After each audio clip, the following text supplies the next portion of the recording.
Tantrums. How do we get rid of tantrums without threatening and punishing our children?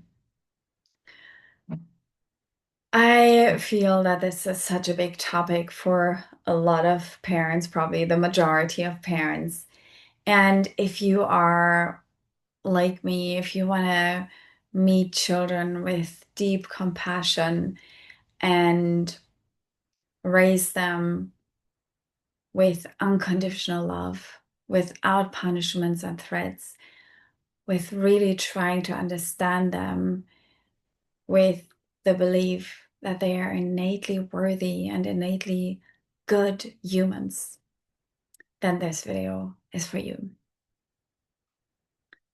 So, first of all, I want to say I'm not very fond of the expression tantrum because I feel it has this flavor of ridiculing, downgrading somebody. It feels to me like somebody is trying to say, like, well, you're actually a drama queen. You're actually exaggerating this. It's actually you're making, like, I don't know if you can say that in English. You're making an elephant out of a mosquito. Like, there's actually not a reason to make this so big, but you're still doing this, and you're probably doing this to annoy me. Um, and you have this intention to provoke me. I think that is what's often like a vibe that I'm getting when I'm hearing the expression tantrum, and I really don't believe that that is the case. I believe that it's one of the most foundational things to believe in parenting in general, and also when we're looking at tantrums, to really believe and trust that our children, they want the very best and they are doing their very best at all times, just like you are doing your very best at all times, given the capacities and the knowledge and the resources that you hold in that given moment. So next, I would like to think about, or like I believe that when we are just so focused on how can I turn this off, like where is the off button for the tantrums, I believe we're missing out on something really, really important. One of them being your capacity to hold space for big feelings, which is probably fairly low for many adults today, because many adults today were raised in a way that there was no room for them to express their big feelings when they were little. So nobody has ever held space for them and their big feelings. So they have been suppressing and numbing their own feelings and so on. So maybe you're not used to having and expressing big feelings yourself, or feeling your big feelings. I believe you have them, but maybe you just don't even feel them, let alone like express them. And when I say expressing, I mean, of course, in a safe way, a way that's safe for both you and the people around you. Same for our children. Apart from that, I believe, like, so this is one of the reasons why we want the tantrums to stop, because it feels so greatly uncomfortable for many adults to be in this intense, absolutely intense energy, in this emotional thunderstorm. Like, that feels challenging for many adults. So if that's you, know that you are not alone. And allow this to be an invitation to look at that. So many times, I believe what's happening with our children is a beautiful invitation for our own healing. It's a mirror. It's a gateway to find home to ourselves, to connect with ourselves, our own feelings, rather than jumping onto our children and telling them or suggesting them or giving them the feeling that there's something wrong with them. You know, so many times, maybe there's nothing, or I believe there's nothing ever wrong with our children, but that we get to turn things around and think about what can this, how can I use this for myself and my own journey and my own healing.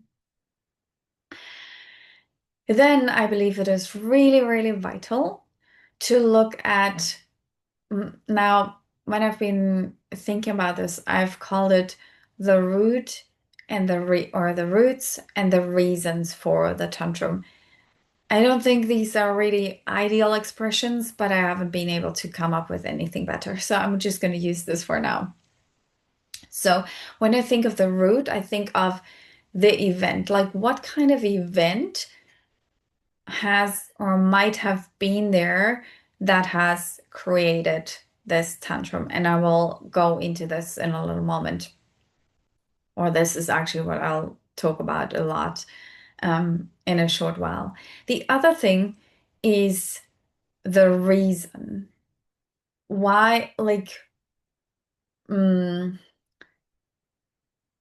like that the event that happened created some kind of tension inside of the child, like, right, like an emotional energetic tension, and then we have this tantrum, like this explosion that is releasing the tension. So that for me is like the reason. Why is the tantrum here? It's there to release, to clear, to let go, to allow the feeling, the emotion to be in motion, to move. So I actually think that it's really wise that humans have tantrums, that humans have these explosions again in a way that is safe for everybody involved, but so that instead of the emotions being not in motion, being stuck, and creating this emotional traffic jam for sometimes decades. I mean, that is big stuff that, like, when I'm working with adults, like so many adults are, have buried their feelings and don't feel their feelings and are disconnected. So, that creates a lot of challenges later in life.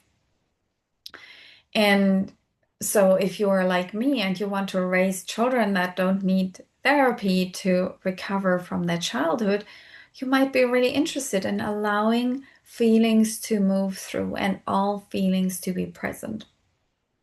And just like a thunderstorm is really clearing for our environment, like when you feel that, before a thunderstorm, you can often feel it in the air, how it's kind of boiling, starting to boil in the air. And then we have the thunder and the lightning and the often heavy rain. And then afterwards, it's like as if the universe or nature or whatever is like, dropping the shoulders, like, okay, now everything is good. Just like, kids often after their emotional storm is over, it's like, like, can I have a snack now? Like, for me, that has happened so many times that I've been thinking, okay, okay, so like now you mean it's over? Now we're back to normal? Like, because it requires a lot, right, to hold space for an emotional thunderstorm of our children. And um then sometimes I haven't been able to follow along, and I haven't really been able to see it coming, like, oh, okay, now it's actually good, like the end for them. And then we get to regulate and release whatever we need to release afterwards, right? That's also really important. Okay, so I believe that when we have these roots present, these events present, and I will tell you in a minute, I believe some of these we can reduce and or try to not make them happen. And other events, I believe, are just part of life. And if they happen, I believe it's actually really supportive when then this gets to be released through us as humans or little humans. So these events, in my opinion, can be like, first of all, very basic, unmet basic needs disorder. If the child hasn't had enough food, if the child hasn't had enough sleep, the child hasn't had enough emotional mm, closeness, maybe they haven't felt seen or heard enough. Maybe they have, like I said, have not have enough space. They've not had enough space for themselves.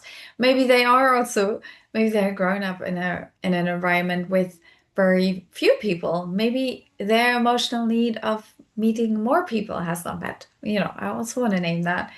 Um, so things like that. I think those we can over time as we're getting to know our children. And of course, children also change as all humans do. So just because a child during one period of their lives maybe had the need to be more, with fewer people, that doesn't mean that that will stay like that forever, right? Humans can change. Um and that's sometimes also, maybe sometimes we hang on to the past a little bit too much that we think like, but she or he has always been like that. Like in the past, that was what they wanted and what they needed, and now suddenly it has changed. So it's part of the process.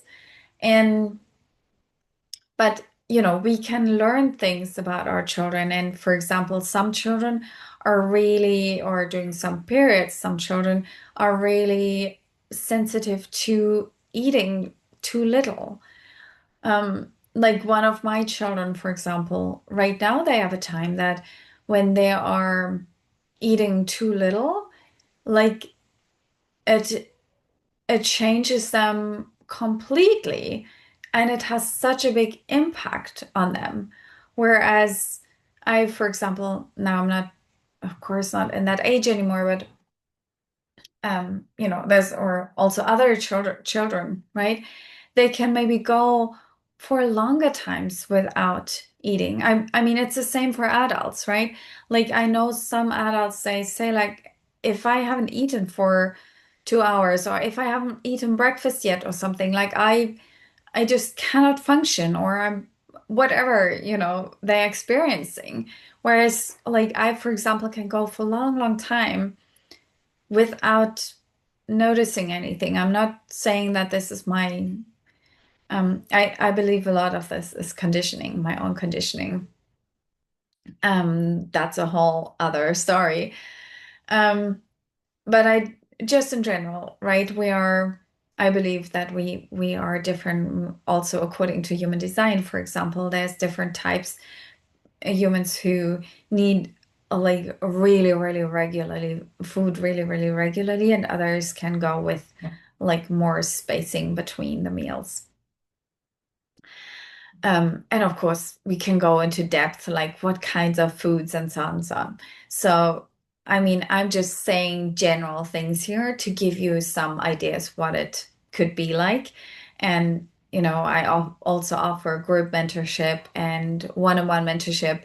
So if that's anything that you ever want to look at, like your specific case, your specific child or children and your situation as a parent or a caregiver, just reach out to me and we can look at that. Okay, the a possible thing is that the basic needs are not met, and that, for example, we can of course do our best to prevent that from happening, you know? If we notice like my child like doesn't do well with less than 10 hours of sleep every night or something, like then we can do our best to give our child 10 hours of sleep every night. But there, there will always be, I mean, life will always be lifing. There could be a situation, let's say you're traveling and suddenly, a train is delayed, or you miss a train, and then suddenly the journey takes 5 hours longer, and maybe you don't have so much food with you anymore, or then you arrive much later and the child is getting to bed much later than they normally would, or whatever. You know, these things will probably always be happening, even if we're trying to plan as well as possible. I believe a big part of tantrums can also be our unmet needs, especially as adults, as caregivers, but especially as parents, because our children, and particularly in this, yeah, and like the smaller they are, the more they are, at least if we're having a close connection, the more they are like connected with us and what's alive for us. So let's say if we have a lot of unmet needs or a lot of undigested emotions or stuck emotions, um, sometimes I believe our children are expressing it on behalf of us. They're expressing our issues. That's my personal belief. And I sometimes also have this theory of, maybe they're expressing um, unexpressed emotions of us parents, for example, from our own childhood, or maybe even from previous generations. That's just one of my theories. Um, yeah, I just felt called to share it with you. Mm, of course, it could also be things like just growing, right? When things are changing in our physiology and when a child is, for example, in toddler age, like this experience to realize like, wow, I'm actually a different person than my mom. And and growing so much in brain capacity and the body and the speech and the movements and whatever. It's, I mean, that's ginormously much to process. Mm. Also, for example, right now I'm talking a lot with one of my children about growing pain, and I've been really thinking about this. I mean, that's also crazy to think of what's happening in the body like of a growing child, right?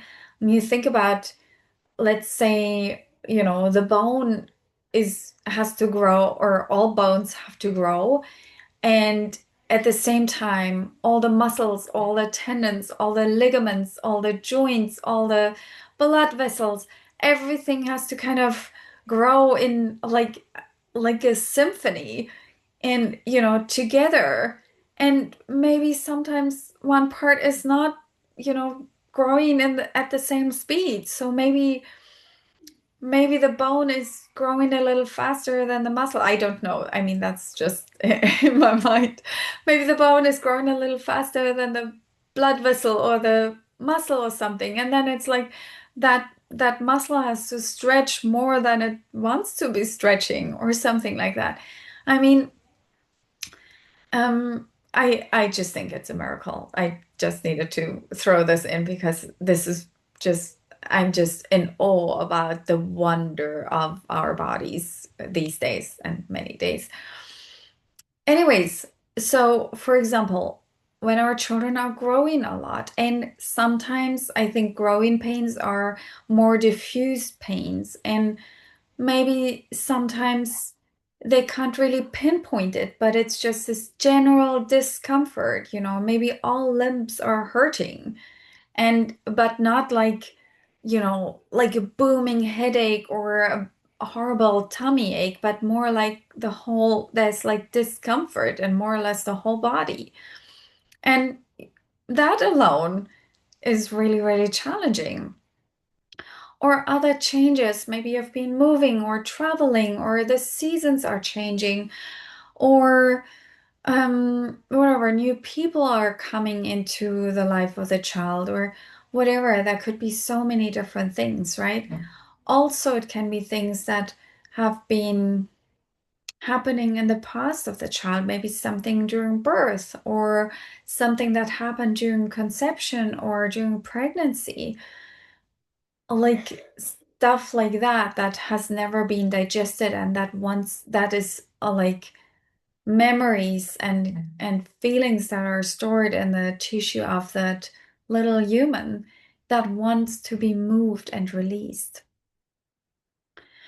And I'm often thinking, when we are seeing the child with loving eyes, and when we're trusting that this, like a full-blown tantrum, is the best they can do, the absolute best. They are trying their very, very best, and this is their best.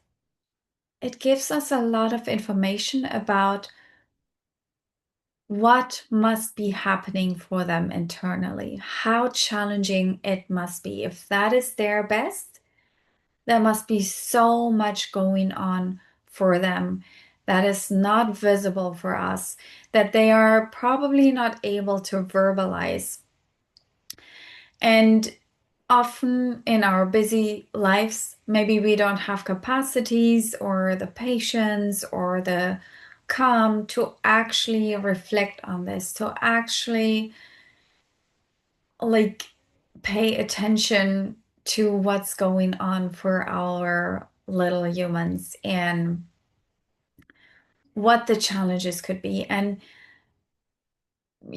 maybe their challenges in life are so different than the challenges that you experience in life or that you experienced when you were little. So, and I find that so many times when I talk with my children that, I make an assumption based on me and how I would think, how I would possibly feel. And then I'm asking them, um, and they are telling me something completely different. And that's just so eye-opening. And it's not always that we are talking to our children, and it's also not always that our children actually have the language to talk and to express so much in words. And we maybe don't have either the capacity or the patience to just feel into it. I believe we would be able to feel so much more and to understand just by feeling. But I mean, in our busy lives, like most people don't have this or take this time, right? And this like being fully present. I believe I will stop here. There is so much more I could say, but if I, my hope, my prayer is that the thoughts I've been sharing and the experiences I've been sharing have been, moving something in you and maybe giving you new perspectives, giving you mm, more grace with yourself and your children, because I believe that you need it and you deserve it so much, and that beating ourselves up or beating our children up also not, I mean, of course, physically that would be terrible, but also like beating them up emotionally or in our thoughts, that we are just thinking like, when can they actually stop? And this is so irritating. They're annoying me. Like, I really believe that it is so beautiful. I mean, I'm not suggesting any spiritual bypassing, and you get to be annoyed and you also get to express that and so on. But I believe if you're here in my space, you probably don't want to I mean, you can express your own feelings without talking down onto anybody else in your space and like ridiculing them for their experiences or the way of expressing things or the way of processing things. And like I said to you before, if you feel that you would love to dive more into these kinds of topics and explore how we can parent in a different way, like if you're like me, um, you maybe didn't know much or nothing at all about peaceful parenting. Maybe you have been raised so differently. Maybe you only know you want to do things differently, but you don't quite know how to. Then I want to warmly invite you into my spaces. I offer different kinds of mentorship. I do have right now at this time of recording this podcast episode, I do have a parenting portal. It's called Together. I don't know how long I'll be running it because I change my offers sometimes, obviously. But what is happening there right now is that I'm sharing real life experiences from myself and from the work I do with other parents to give you an insight, not only like I've been saying now, what I believe, like in theory, that it makes so much sense and is so healing for us and our children and our relationship and our family dynamics when we are meeting our children on eye level and with deep compassion and unconditional love. Um, like knowing this in theory or talking about it in theory is still different too. But how do I actually apply this, right? Like when this is actually happening, when I actually have my exploding toddler on the floor of the supermarket, what do I actually do then? And I feel super triggered because just in general, and then like people are around me and staring at me, and maybe I have the feeling they want me to just press that off button and get my toddler to stop, but there's no off button and whatever, what do you do actually in that situation and stuff like that we are going into, and I'm sharing stories in my parenting portal Together. This is mainly like a private podcast where we go in really much and into depth and into real life experiences, and where you also can share and ask questions. Then I also have a group mentorship space, which is called Rooted and Free, which is exclusively for women and moms, which is a smaller space and like very high proximity. So you really have a lot of access to me, and we dive deep into your personal stories, and you will get personal guidance and feedback from me inside of Rooted and Free. It's the most beautiful, amazing space. I just love it so much, and the most amazing, loving, inspiring, courageous women are magnetized into this space. I just love it and love them so much. And the experience, the journey, it's life-changing, it's magical, it's so beautiful. And the togetherness, the sisterhood in there is just so deeply nourishing. So if that calls you and you want to really be in a circle with other conscious, courageous moms, I so warmly invite you into Rooted and Free. And if you feel you just want to have a space for just you, and where you don't, where it's not about listening to other people's stories and so on, the only thing you want to focus on is you and your own journey and your own expansion, your own healing, your own personal experience and situation and children and relationships and whatever, I also offer one-on-one mentorship. So if that is speaking to you, just feel free to send me an email at info@ittakesavillage.se or DM me on social media and I will tell you more. And it would be an honor if we both feel that we are a great match and that you're in the right hands with me and I can truly support you.